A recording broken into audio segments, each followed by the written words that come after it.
Good day mga kalapatids. Final lap, Santa Ana, Cagayan mga kalapatids. Ayan, di natin talaga masabi yung panahon mga kalapatids. So, medyo makulimlim mga kalapatids. Ayan, makulimlim siya na mainit. Mainit sa balat kahit nasa baba ka. Ayan o. So, hindi blue sky, talagang malulam.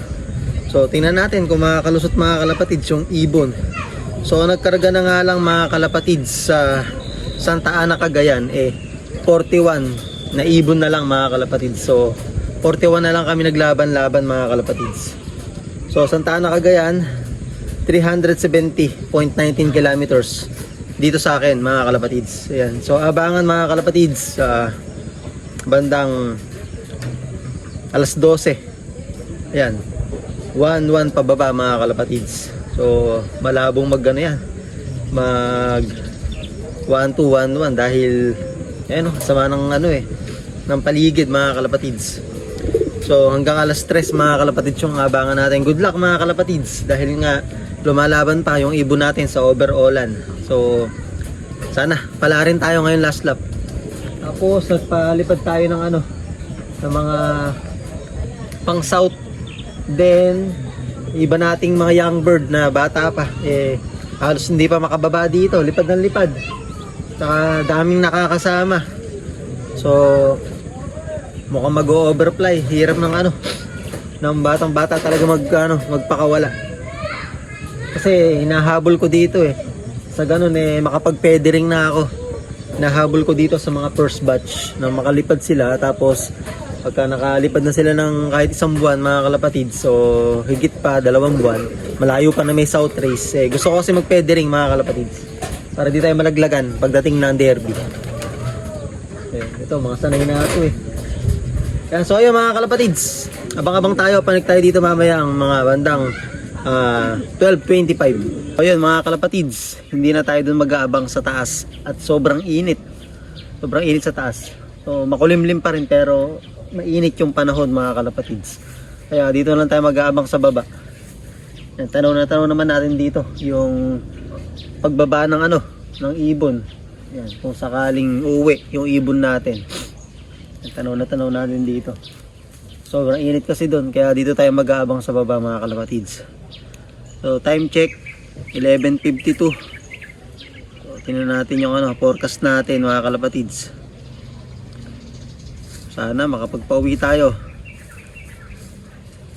Ayan. 11:53. So yun, 1-1 pababa mga kalapatid yung speedan. Kaya abang na tayo. Sana may makalusot sa 41 na ibon. Last lap Santa Ana, Cagayan. Ewan ko mga kalapatids kung ako lang yung nakapansin sa season na to, summer race, sobrang hirap ng karera. Hindi tulad nung mga nakaraang season nung 2023, 22, 21.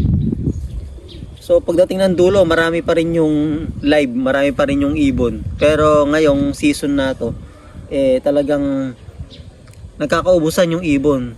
So napansin ko nga dyan mga kalapatids, yung sobrang init ng panahon, talagang nahihirapan yung ibon mga kalapatids. Ewan ko kung ako lang yung nakapansin So comment kayo sa baba kung napansin nyo rin mga kalapatids. So ayun mga kalapatids, good luck sa atin. 11:54, 1-1 pababa. Check natin mga kalapatids kung may nag-clock na. Kanina chinek ko, wala pa. So 800 pababa na yung speedan mga kalapatids. Kaya 0 clocking pa rin mga kalapatids. Total entry 41. Minimum speed 700. Release time 6:15. Makalusot sana mga kalapatids. So ayan mga kalapatids, alas 2 na, wala pa rin nagpapaklak. Grabe, mukhang magsi-zero clocking kami. So 1 oras pa mga kalapatids ang hintayin natin. Mahaba-haba pa. Sana makalusot. Yan, medyo nagbabadya ulan, then may kulog-kulog dito sa bandang na yan. Di ko alam kung bungabon yan or what. Basta medyo may naririnig tayo dyan. Grabe, hirap ng karera. Baka masisiro. Ayan, oh. No, may gumagamit pa ng Mavsi. Ikot ng ikot eh. Naglo-loading. Ayan, wala pa rin talaga mga kalapatids. Kung doon tayo sa taas nagabang, kanina pa tayo init na init. Buti dito sa baba mahangin kahit papaano. Malilim, oh. Akasya, mataas. Ito mga kalapatids, pakita ko sa inyo. Yan yung abangan natin. Mataas na akasya. Diba? So abang pa tayo mga kalapatids. Last 1 hour. May biglang bumaba mga kalapatids. Yun, oh. Pero hindi sa atin. Walang singsing. Saka black check, white flight. Konti na lang ang oras na hinihintay. Ayun, oh, kanino kaya ito? Grabe yun, oh. Kala ko sa atin na eh.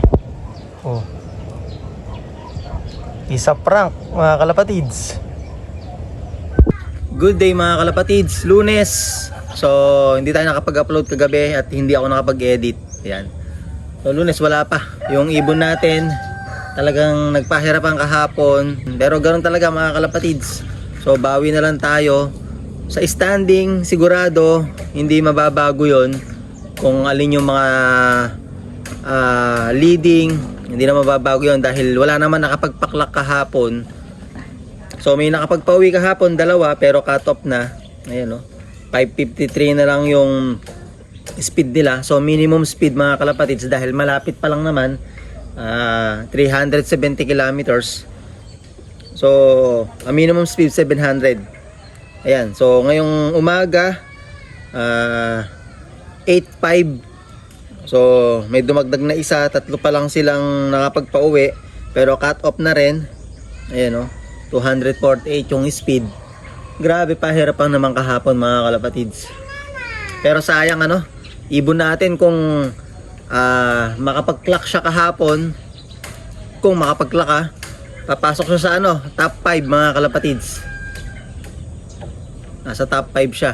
Pero wala, hindi siya nakauwi. Hindi tayo sinuwerte kahapon. So ganun talaga, bawi tayo, NDR race. Ayun, mga kalapatids, kung makikita nyo. Yan, 3 pa lang nakapagpauwi, mga cut off pa. Paparonda ako eh. So yan mga kalapatids, update na lang ako kung makakauwi pa isa natin. Maraming salamat.